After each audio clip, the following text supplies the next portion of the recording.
ನಾನು ಏನು ಕೇಳ್ತಾ ಇದ್ದೀನಿ, ನಿಮ್ಮಂಥ ದೊಡ್ಡ ಸ್ಟಾರ್ಗೆ ಹಿಂಗಾದ್ರೆ ಬೇರೆಯವರ ಗತಿ ಏನು? ಯಾಕೆ ಇಂಥವ್ರಿಗೆ ಒಂದು ಕಠಿಣ ಕ್ರಮ ತಗೊಳ್ಳಲ್ಲ ಪ್ರತಿಯೊಬ್ಬರು ನಿಮ್ಮಂಥ ಸ್ಟಾರ್ಗಳು? ನಾನು ಏನು ಕ್ರಮ ತಗೊಳ್ಳಿ ಬ್ರದರ್? ನಾನು ಯಾರು ಮಾತಾಡೋ ತಕ್ಷಣ ನೀವೇ ನನಗೆ ಉಲ್ಟ ಹೊಡ್ಬಿಡ್ತೀನಿ. ಬೇಕಿತ್ತ ಇಲ್ಲ ಸ್ಟಾರ್ಟ್ ಮಾಡ್ತಾ ಇದ್ದೀನಿ, ಇನ್ನು ಆನ್ಸರ್ ಗೊತ್ತಿಲ್ಲ. ನಾನೇನು ಹೇಳ್ತಿದ್ದೀನಿ, ನಾನೇನು ಬೇಕೋ ಮಾಡ್ತೇನೆ. ಆಮೇಲೆ ಖಾಲಿ ಥಿಯೇಟ್ರ್ ಅಂತ ನೀವು ಹೇಳಿದ್ರಿ, ಅವ್ರು ಯಾವ್ದು ಅವ್ರು ಸಿನಿಮಾಗೆ ಹೋಗಿರ್ತಾರೆ ಅದನ್ನ ಹಾಕ್ಬಿಟ್ಟು ಅವ್ರು ನನ್ನ ಟೈಟ್ಲ್ ಹಾಕ್ಬಿಟ್ಟು ನಂದೇನಿಲ್ಲ. ಯಾಕಿದ್ರೆ ಒಂದು ನಿಮಿಷ, 5 ಬೆರಳು ಕೈಯಲ್ಲೇ ಸರ್, ಕೈಯಲ್ಲ 5 ಬೆರಳು. ಕರ್ನಾಟಕದ ಎಷ್ಟು ಬೆರಳುಗಳು ಸರ್? ಎಣ್ಸೋಕ್ಕಾಗುತ್ತಾ?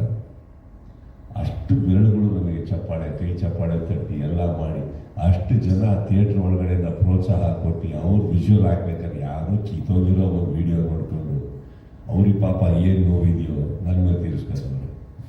ಅವೆಲ್ಲ ತಲೆ ಕೆಡಿಸ್ಕೊಂಡ್ಬಿಡ್ತೀವಿ. ಚೆನ್ನಾಗಿಟ್ಟಿರಲಿ, ಅಟ್ಲೀಸ್ಟ್ ನೀವು ನೋಡೋದ್ರಲ್ಲ ವಿಡಿಯೋ, ನಂಗೆ ಅದ್ರ ಬಗ್ಗೆ ಖುಷಿ. ನಾನು ನೋಡಿಲ್ಲ. ಅಲ್ಲ ಸರ್, ಒಂದು ಸಿನಿಮಾಗೆ ನೀವೇ ಹೇಳಿದ್ರಿ ಅಲ್ಲ ಮುಗೀತಲ್ಲಿಗೆ ಅವ್ರದ್ದೆಲ್ಲ ಯಾರೋ ಸರ್ ಇಲ್ಲಿ ಸೆಲೆಬ್ರೇಷನ್ ಮಾಡಿದ್ರಲ್ಲ ಅವ್ರ ಬಗ್ಗೆ ಮಾತಾಡಿ ಸರ್, ಅವ್ರ ಬಗ್ಗೆ ಮಾತಾಡಿ. ಸರಿ ಸರ್, ನಮಗೆ ಬೆಂತಟ್ಟಿ ನಿಂತ್ಕೊಂಡು ಪ್ರೀತಿಯಿಂದ ಹಾಕ್ತಾರಲ್ಲ ಸರ್, ಅವ್ರ ಬಗ್ಗೆ ಮಾತಾಡಿ. ಕೈ ತುತ್ಕೊಡೋಕೆ ನಮ್ಮ ತಾಯಂದ್ರಲ್ಲ ಅವ್ರ ಬಗ್ಗೆ ಮಾತಾಡಿ. ಯಾರೋ ಕೂತ್ಕೊಂಡು ಯಾವುದೋ ಒಂದು ವಿಡಿಯೋ ಬಗ್ಗೆ ಮಾತಾಡಿದ್ರು ಸರ್, ಇಲ್ಲೇ ನಾವು ಚೀಪ್ ಆಗೋದು. ಯಾರು ನಮಗೆ ಪ್ರೋತ್ಸಾಹ ಕೊಡ್ತಾ ಇದ್ದಾರಲ್ಲ ಅವ್ರ ಬಗ್ಗೆ ಮಾತಾಡೋಣ ಸರ್. ಏನು ಸರ್ ಅದು ಸೆಲೆಬ್ರೇಷನ್? ಏನು ಸರ್ ಆ ಪ್ರೀತಿ?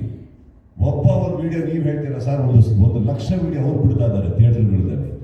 ನಡೀತಾ ಇದೆ ಸರ್ ಇದೆಲ್ಲ ಪರ್ಫೆಕ್ಷನ್ ಆಗಿ. ಅವ್ರ ಬಗ್ಗೆ ನಾನು ಮಾತಾಡಿ ನನ್ನ ಲೈಫಿಂದ 1 ಸೆಕೆಂಡ್ ವೇಸ್ಟ್ ಮಾಡ್ಕೊಳ್ಳೋಕೆ ಇಷ್ಟಪಡೋಲ್ಲ. ಎಲ್ಲ ವೇಸ್ಟ್ ನನ್ನ ಮಕ್ಕಳು.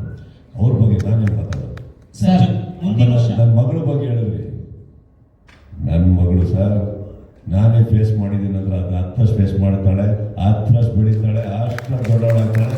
ಒಂದೊಂದು ಸತಿ ಸರ್ ನನಗಿನ್ನ 10 ದೊಡ್ಡ ಒಳ್ಳೆ ಕೈ ಮನಸ್ಸಿದೆ, ಅಷ್ಟೇ ಕೈ ಹಿಡಿತಾಳೆ, ಎಲ್ಲ ಮಾಡ್ತಾಳೆ ಅಂತ ಹೇಳ್ತಾ. ಇದಕ್ಕಿಂತ ಹೆಚ್ಚಾಗಿ ನನ್ನ ಮಗಳನ್ನ ಸ್ವೀಕರಿಸಿದಂಥ, ಆ ಹಾಡನ್ನು ಮೆಚ್ಚಿದಂಥ ನನ್ನ ಚಿತ್ರರಂಗದಲ್ಲಿ ಎಷ್ಟು ಮಿತ್ರರಿದ್ದಾರೆ, ನನ್ನ ಅಭಿಮಾನಿಗಳಿದ್ದಾರೆ, ನನ್ನ ಸ್ನೇಹಿತರಿದ್ದಾರೆ. ಯಾಕೆ ಸರ್ ನಿಮ್ಮಲ್ಲೇ ಎಷ್ಟೋ ಜನ ಪ್ರೀತಿ ಮಾಡಿದ್ದಾರೆ ವಾಯ್ಸ್ ನನ್ನ ಮೇಲೆ. ಸರ್ ಮುಂದಿನ ವರ್ಷದಿಂದ ನೀವು ವರ್ಷಕ್ಕೆ 3 ಸಿನಿಮಾ ಮಾಡ್ತೀರಾ? ನಾನು ಕೊಟ್ಟಿದ್ದಾಗ ಸರ್ ಕರೆಕ್ಟ್ ಇತ್ತ ಇಲ್ವೋ?